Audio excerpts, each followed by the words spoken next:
right, 3rd, 4th, 5th, 6th, and 7th through 8th grade. This is for all of you. I decided to consolidate the videos for these last two lessons. They are simple lessons. We'll have one this week and one next week, and then we will be off for Christmas break. So our sniglet today is spozo, a sudden violent twitch that happens while sleeping during class. Hopefully not this class, but the good thing about this one is you can always rewind. All right, our Shakespeare quotation is "Come what, come may," from Macbeth. But a lot of times you'll hear it shortened to "come what may." In other words, what will happen will happen, or it is what it is. Come what may. Come what, come may. And our Proverbs is Proverbs 11:13. It says, "A talebearer reveals secrets, but he who is of a faithful spirit conceals a matter." And also I should add that that is New King James.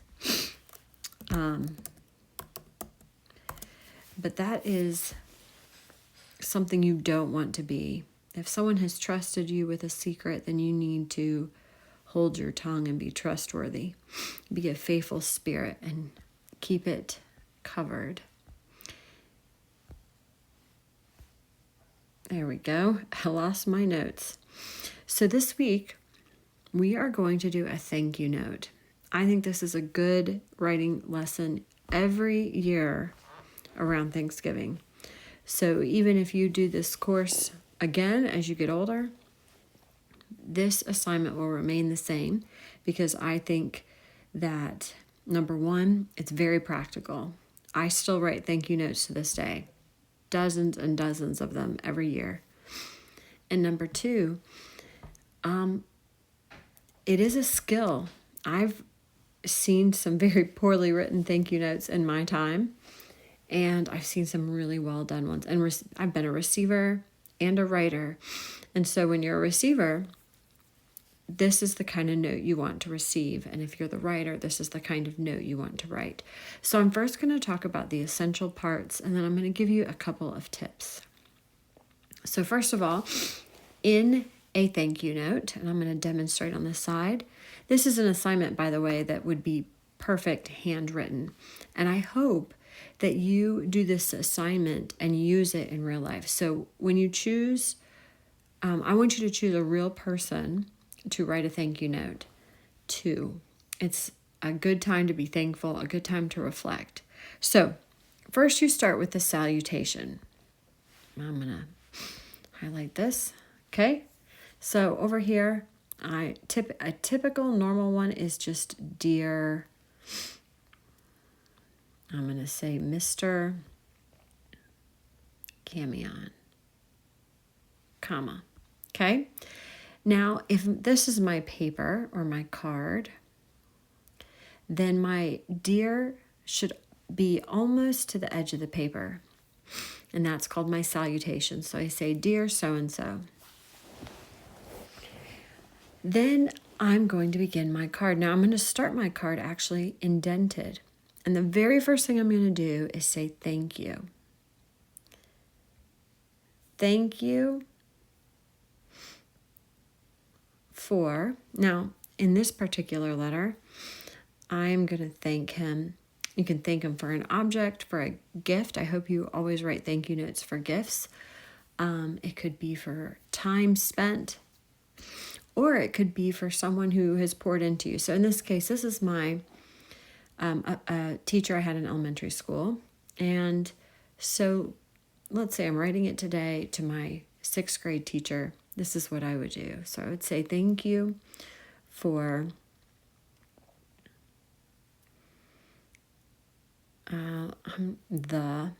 I'm just going to keep it simple. I'll say for teaching, right? Because that's what I'm thanking him for. Kind of like a thesis, right, guys? Thank you for teaching me many years. Man, I should really make this bigger so it's legible. ago. It's hard to write neatly when it's very small. Okay, thank you for teaching me many years ago. So what you want to do is you start off with your purpose for your letter. And in this case, it's a thank you note. So thesis should go in the first sentence, or in this case, your thankfulness. So you tell them exactly what you're writing for. Thank you for being my teacher many years ago. Now, if it's a gift, you would give a statement for how you're going to use or enjoy your gift. Well, since I'm not thanking him for a gift, but for teaching me, I'm going to tell him how I'm going to thank him, or give a statement about how I have used his teaching. So in this case, I would say that I learned a lot from his class that I continue to use today. I learned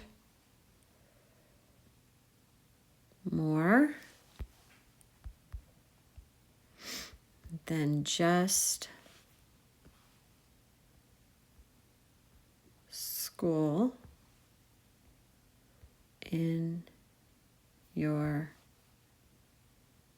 classroom. Now, if I were truly writing this, I think I'd be probably a little bit more, I'd probably say more than just academics, but I'm going to keep it straightforward. And then give a personal compliment.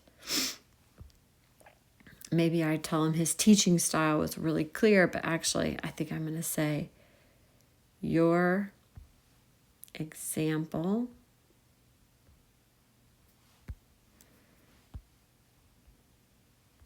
and love for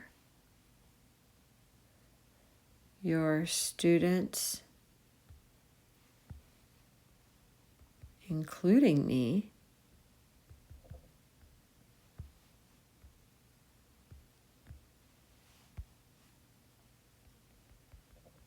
still impacts me today. Or maybe us today. And then the next thing I do, that was my personal compliment. And then my closing would look like this. The next element is closing. Now you can say sincerely, you can say from, you can say with love. And it would just depend on your relationship with the person receiving it. So in this case, I would say with love, and then I'd sign it, Jenna, and I'd sign it according to what they would know you as. So if I were writing to somebody younger than me, I might write Mrs. Fant. And that is my thank you note. It doesn't need to be long or elaborate. It just needs to be sincere. And thoughtful. So here are my couple of tips for these thank you notes. Keep it brief, short.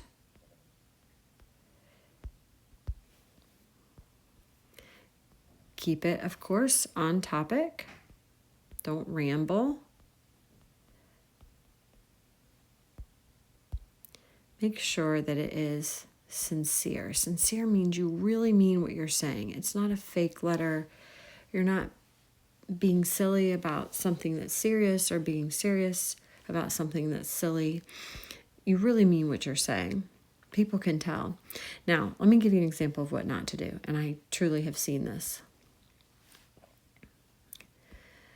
Dear so-and-so, we'll say Mr. came on again. I've actually seen a printed out formula with somebody filling in the blanks. So it was typed like this. Dear blank, thank you for the blank. I really appreciated it. I plan to blank with it. Sincerely, blank. And then the person just filled it in like this. Dear Mike, Thank you for the shirt. I really appreciate it. I plan to wear it. Sincerely, Jenna. Please, please don't use a formula like that. And please don't fill in the blanks. That would not be a very kind thank you. And you can certainly write more than this. I typically write a few more sentences than this. But these are the essentials right here on the left side. So I hope that you take this assignment to heart, that you find someone you love, someone you're thankful for, and just tell them thank you. It could be something they've given to you, something they've done for you. But it's a good time to think about this and reflect on that. And you can write more than one and hand them out at Thanksgiving. But do at least one for your grade. And parents, of course, this right here would represent the essentials, how you would grade. So there would be, it would be 10 out of 10 if they get all of them. So 1, 2, 3, 4, 5, 6, 7, 8, 9, and then 10 would be doing it on time. All right, well, enjoy Thanksgiving. I'll have one more video before Thanksgiving, but as you're looking forward to it, I hope you enjoy this assignment.